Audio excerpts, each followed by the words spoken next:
Ini masih dalam suasana Paskah dan kebenaran Allah diambil di dalam Filipi pasal yang ketiga, Filipi pasal yang ketiga ayat yang ke-10.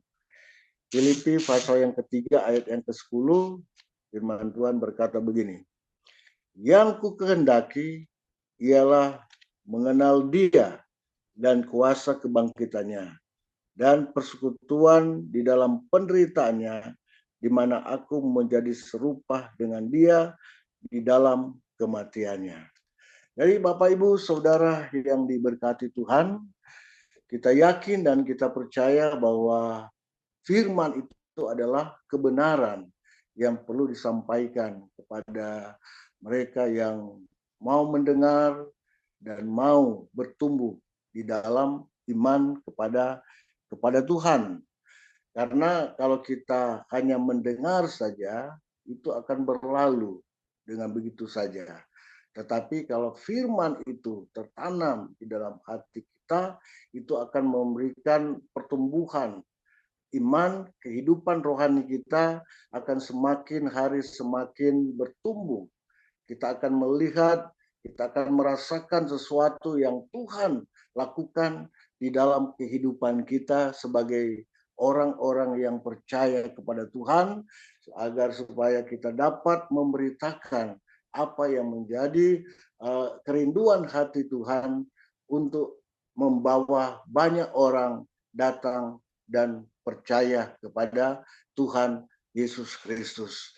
Dan inilah yang harus kita beritakan tentang kematian dan kebangkitan Kristus, sehingga orang-orang yang mendengar itu mereka bisa mengalami satu perubahan di dalam kehidupan mereka, bukan menjadi manusia atau orang yang biasa-biasa saja, tetapi ada satu peningkatan yang terjadi.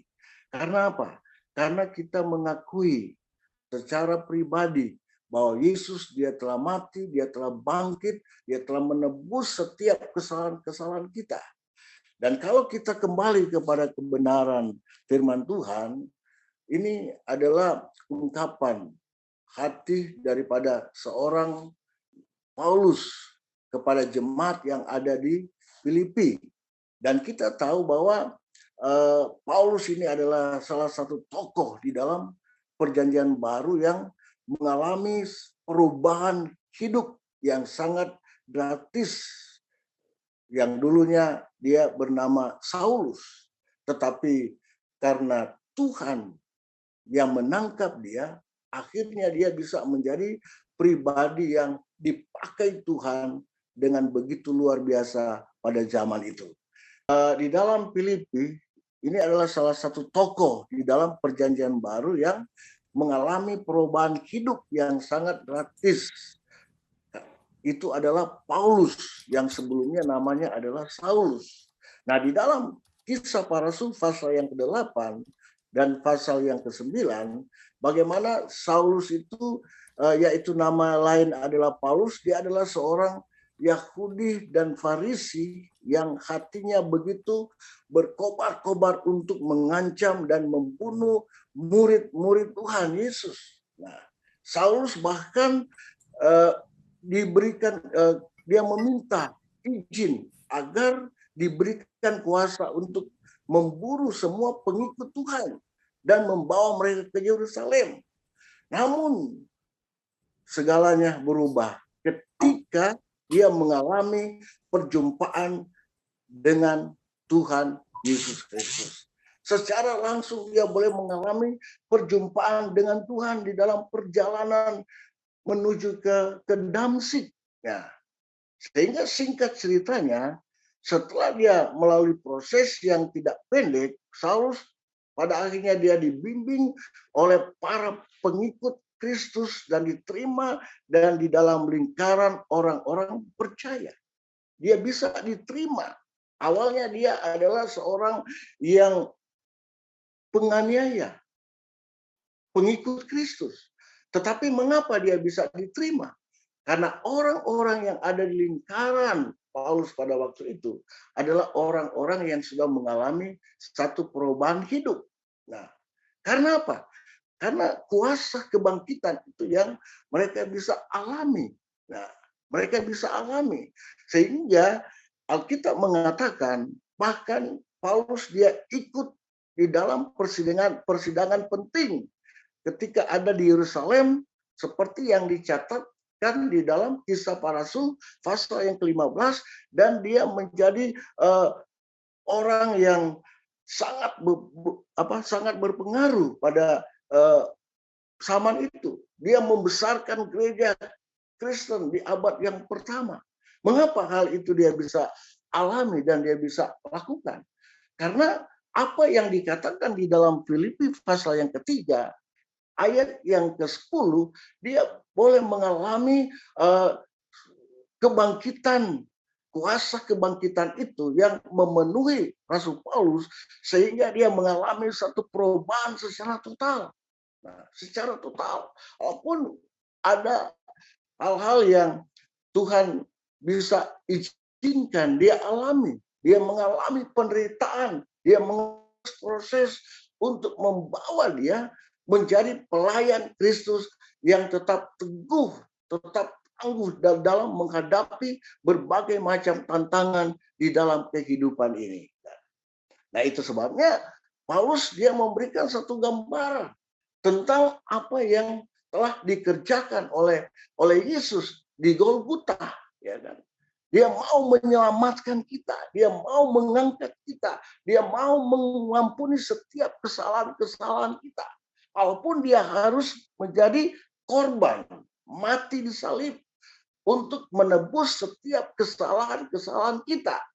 Dan kalau kita kembali kepada kebenaran firman Allah di dalam kehidupan Adam dan Hawa di Taman Eden, sebelum mereka jatuh ke dalam dosa, Taman Eden itu tidak mengenal kesulitan atau kesukaran, ya kan? Tidak mengenal sakit penyakit. Tetapi ketika mereka itu melangkah dan pergi ke tempat yang dilarang oleh Tuhan, maka disitulah di mana Tuhan menghukum mereka, ya kan? Dengan berbagai macam penderitaan, dengan berbagai macam persoalan yang dihadapi, dan sampai pada akhirnya di mana Allah itu harus memberi penebus, yaitu Yesus, yang dapat memberikan satu kebenaran masa depan bagi orang-orang yang percaya kepadanya. Nah, penderitaannya itu begitu luar biasanya.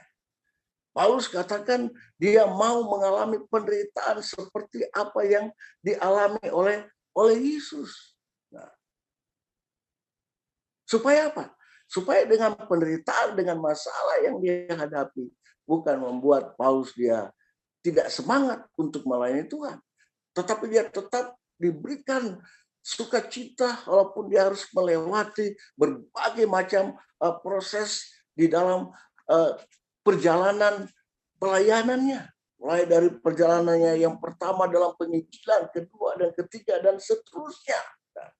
Dia mengalami hal itu, tetapi Paulus tetap bertahan. Kenapa? Karena dia mengimani bahwa kuasa kebangkitan itu ada di dalam kehidupannya, dan dia akan mengalami hal-hal yang luar biasa yang Yesus lakukan di dalam kehidupan daripada Paulus itu sendiri.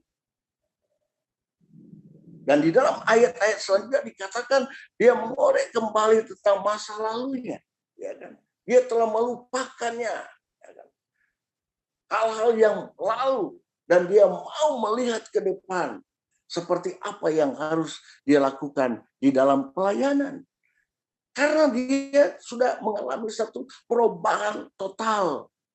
Karena apa? Kuasa kebangkitan benar-benar merubah pribadi daripada Paulus yang dulunya dia adalah seorang penjahat, dia adalah seorang penganiaya.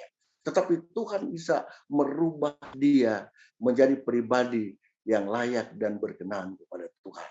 Sehingga di dalam suratan-suratan Paulus, dia menyampaikan banyak hal, ada nasihat-nasihat yang Paulus bisa sampaikan kepada jemaat-jemaat yang dia kunjungi. Supaya apa? Mereka tetap kuat tetap mereka menjadi pribadi yang sungguh-sungguh hidup di dalam kebenaran Allah. Nah, kalau kita kembali kepada apa yang dialami oleh Tuhan Yesus, nah, dialami oleh Tuhan Yesus di dalam proses penyalibannya, Alkitab memberikan catatan bahwa Yesus dia mengalami atau dia diadili, ya kan? Diadili. Nah, diadili oleh apa? Yang pertama adalah pengadilan agama. Dan yang mengadili itu adalah imam besar Hanas dan Kayafas. Dan tempat pengadilan itu di istana imam besar. Tetapi hasil dari pengadilan itu tidak ditemukan kesalahan daripada Yesus. Dan yang kedua, Yesus diadili oleh pengadilan pemerintahan. Yang mengadili itu adalah Pilatus di gedung pengadilan pemerintah milik daripada pemerintah Romawi. Tetapi di situ pun tidak didapati kesalahan. Jadi Yesus dia sudah mengalami berbagai macam proses demi proses di dalam kehidupannya, ya kan? Dia sampai dia mati. Dan kalau kita mengikuti perjalanan dalam pengadilan Yesus ini, dia di pengadilan agama, Alkitab mengatakan orang-orang Yahudi dia tidak ikut ke dalam gedung, tetapi mereka ikut di dalam gedung. Tetapi di dalam pengadilan pemerintah, Alkitab mengatakan orang Yahudi tidak bisa masuk ke dalam gedung. Mengapa mereka bisa melakukan hal itu? Karena mereka anggap dan sesuai dengan ajaran daripada Taurat, ketika mereka itu masuk ke tempat gedung pemerintahan itu adalah satu kenajisan, ya kan? Dilarang. Tetapi kalau kita bisa simpulkan di dalam ayat-ayat di dalam khususnya di dalam kitab Yohanes pasal yang ke-18 ayat yang ke-28 dikatakan bahwa murid-murid itu atau orang-orang Yahudi itu hanya memperhatikan hal-hal jasmani, bukan hal yang rohani. Mereka tidak apa? Mereka teliti, ya kan, dalam hal adat istiadat, tetapi Alkitab mengatakan mereka itu jauh dari Tuhan. Hati mereka itu menjauh. Kenapa? Karena mereka itu adalah orang-orang yang dianggap ahli kitab Taurat, ya kan? Apa yang tertulis dalam Alkitab mereka bisa mengetahui, tetapi hanya menjadi pendengar saja. Hanya mereka bisa membaca secara teliti, tetapi mereka tidak mau melakukan apa yang dikatakan di dalam kebenaran firman Tuhan. Demikian juga di dalam perjalanan kehidupan daripada para murid Tuhan, ya kan? Para murid Tuhan, khususnya Petrus, ketika dia diubahkan Tuhan menjadi manusia yang baru, dia mengalami satu kebangkitan di dalam kehidupannya, maka firman Tuhan berkata di dalam Kisah Para Rasul pasal yang kedua, dia berkhotbah di Yerusalem dan 3.000 orang bisa bertobat. Kenapa? Karena dia bisa mengalami satu perubahan total. Jadi sama seperti dengan perjalanan kehidupan kita. Apapun proses yang Tuhan berikan kepada kita, kalau kita tetap bertahan, ya kan, kita tetap mengimani apa yang dijanjikan oleh Tuhan di dalam kehidupan kita, maka tidak ada sesuatu yang mustahil. Ya kan? Dia bisa melakukan banyak hal di dalam kehidupan kita. Ya, sama seperti kehidupan daripada bangsa Israel ketika mereka menuju ke tanah perjanjian. Nah, Tuhan mengizinkan mereka itu mengalami proses. Nah, proses. Ya kan? Ada ujian hati di sana. Bagaimana mereka itu bisa dibersihkan, dimurnikan. Nah, tetapi sebagai orang-orang yang percaya, sebagai orang yang hidup di zaman akhir ini, tentunya apa yang harus kita lakukan di masa proses itu? Yaitu yang pertama kita tetap mengandalkan Tuhan. Nah, kita tetap mengandalkan Tuhan dalam proses itu. Kedua, tetap melangkah ke depan. Seperti yang dikatakan di dalam Filipi pasal yang keempat, ayat yang pasal yang ketiga, ayat yang ke-14, dia tetap memandang ke depan. Nah, dan tetap tidak menyimpang.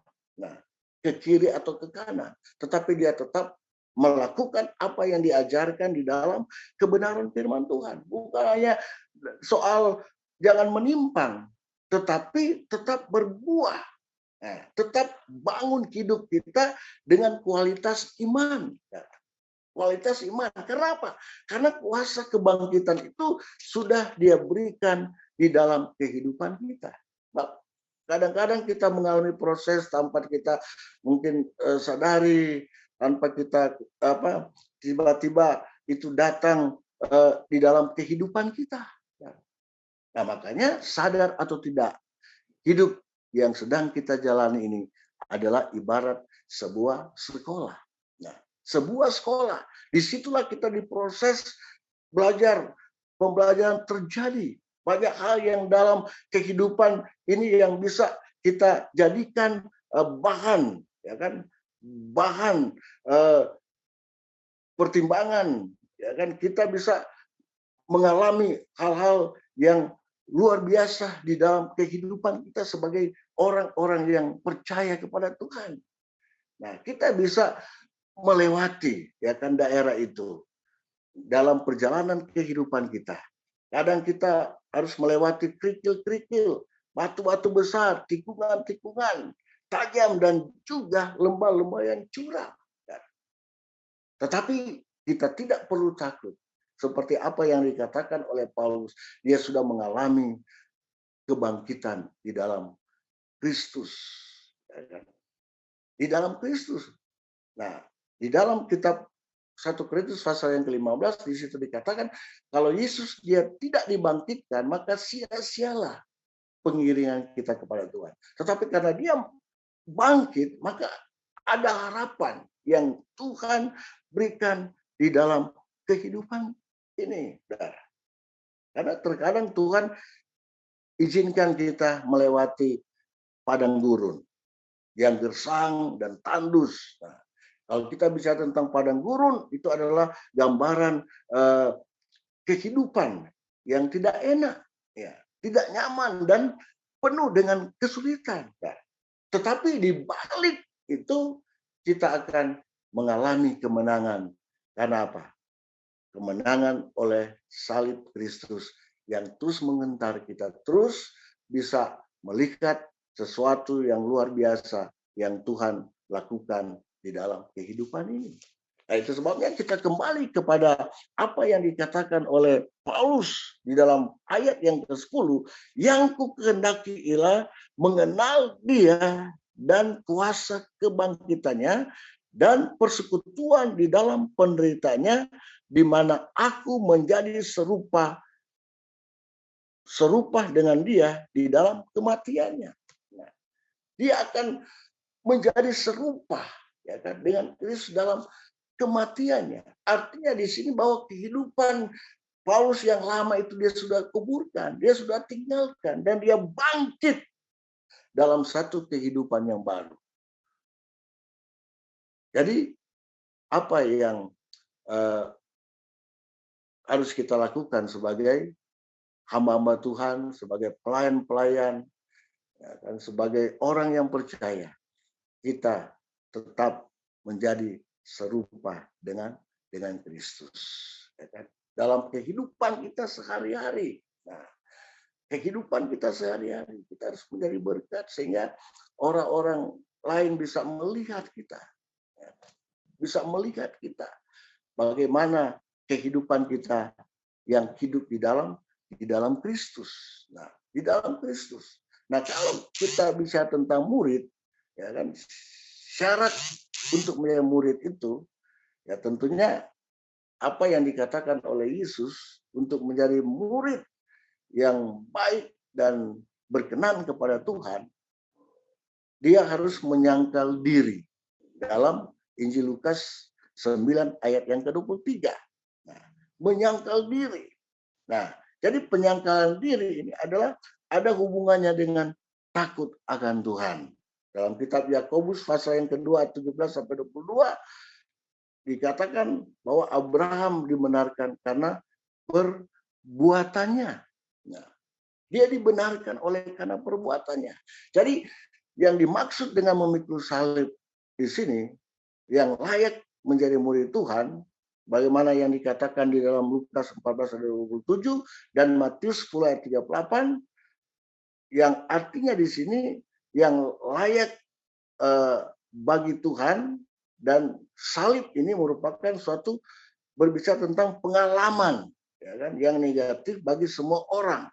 Bahkan Yesus sendiri dia mengalami, tetapi pengalaman salib itu Alkitab mengatakan merupakan suatu kuasa yang menyelamatkan kita.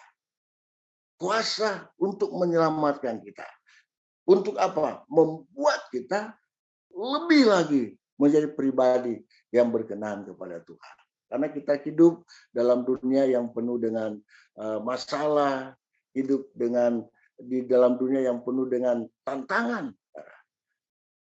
Kadang-kadang kita tidak mengerti apa sih, ya kan, maksud Tuhan di dalam kehidupan ini. Tetapi kalau kita tetap percaya, mengimani seperti yang dialami oleh Rasul Paulus, dia mengalami suatu kuasa kebangkitan di dalam kehidupan ini, sehingga kemana saja kita pergi dan berada, kita akan menjadi pribadi yang layak dan berkenan